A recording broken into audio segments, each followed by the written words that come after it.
ఏపీలో ప్రభుత్వం మారింది. చంద్రబాబు మారినటువంటి బాబును చూస్తారని చెప్తూ వచ్చారు. దానికి తగ్గట్టుగానే ఆయన కూడా వ్యవహరిస్తూ వస్తున్నారు. అటు కేంద్రంతో ఎప్పుడు కొట్లాడేటువంటి వ్యక్తి సామరస్యంగా వెళ్తూ ఉన్నారు. అలాగే ట్రాఫిక్ విషయంలో కావచ్చు, అలాగే అమరావతి విషయంలో కావచ్చు, మరికొన్ని అంశాల్లో కావచ్చు, ఎక్కడ చూసినా సరే ఆయన ఒక సాధారణమైనటువంటి ధోరణితోనే వెళ్తూ ఉన్నటువంటి పరిస్థితి. అయితే ఇప్పుడు బాబు కొన్ని కీలక ఆదేశాలు ఇవ్వటం జరిగింది. ఆయన కుప్పం పర్యటన 2 రోజుల పాటు కుప్పం పర్యటన చేసిన విషయం మనందరికీ తెలిసింది. అయితే ఈ సందర్భంగా ఆయన అక్కడ ఉన్నటువంటి అధికారులతో సమీక్షా సమావేశాలు నిర్వహించడం జరిగింది.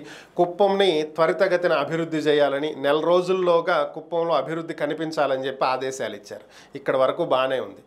అలాగే గత ప్రభుత్వ హయాంలో టీడీపీ కార్యకర్తల మీద, టీడీపీ నేతల మీద పెట్టినటువంటి రౌడీ షీట్లు, కేసులు ఎత్తేయాలని కూడా చెప్పారు. ఇది కూడా బాగానే ఉంది. కామన్గా జరిగేవే. ఎందుకంటే ఆ పార్టీ వచ్చినప్పుడు ఈ పార్టీ వాళ్ళ మీద పెడుతుంది, ఈ పార్టీ వచ్చినప్పుడు ఆ పార్టీ వాళ్ళ మీద పెడుతుంది. ఇవి కామన్గా జరిగేటువంటి కార్యక్రమాలే. సో ఇక్కడ వరకు బాగానే ఉంది. కానీ ఇక్కడే పోలీస్ అధికారులకి చంద్రబాబు నాయుడు కీలకమైనటువంటి ఆదేశాలు జారీ చేశారు. రాజకీయపరమైనటువంటి కక్ష సాధింపు చర్యలు మా ప్రభుత్వంలో ఉండవు.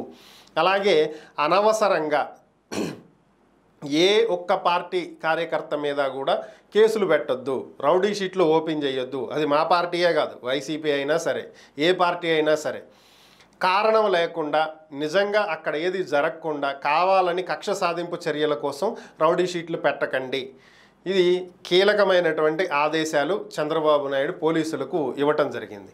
మరి ఇవి నిజంగా అమలవుతాయా?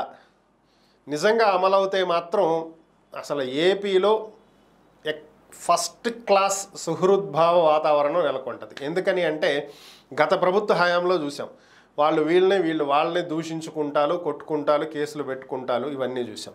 కనీసం ఈ ప్రభుత్వ హయాంలో అయినా సరే మేము మారిపోయాం, కక్ష సాధింపులకు వెళ్ళాం, రాజకీయ పరంగా మేము కక్ష సాధించమని చెప్తున్నారు. కాబట్టి చంద్రబాబు నాయుడు ముఖ్యమంత్రి హోదాలో ఉండి కక్ష సాధింపు చర్యలు, కేసులు పెట్టొద్దు, రౌడీ షీట్లు ఓపెన్ చేయొద్దని క్లారిటీ ఇచ్చారు. కాబట్టి వీటన్నింటి నేపథ్యంలో మరి నిజంగా ఇవన్నీ గనక జరిగితే, వాళ్ళ అధికారంలో ఉండి చెయ్యగలిగి కేసులు పెట్టగలిగి కూడా వైసీపీ వాళ్ళ మీద కేసులు పెట్టకుండా వదిలేశారా అనేటువంటి ఒక మంచి సింపతి టీడీపీకి అయితే ప్రజల్లోనూ వెళ్తుంది. అటు వైసీపీ నేతల్లో కూడా ఎలాంటి కక్ష సాధింపులకి వీళ్ళు పాల్పడలేదు, నిజాయితీగా పనిచేస్తున్నారనేటువంటిది వెళ్తుంది.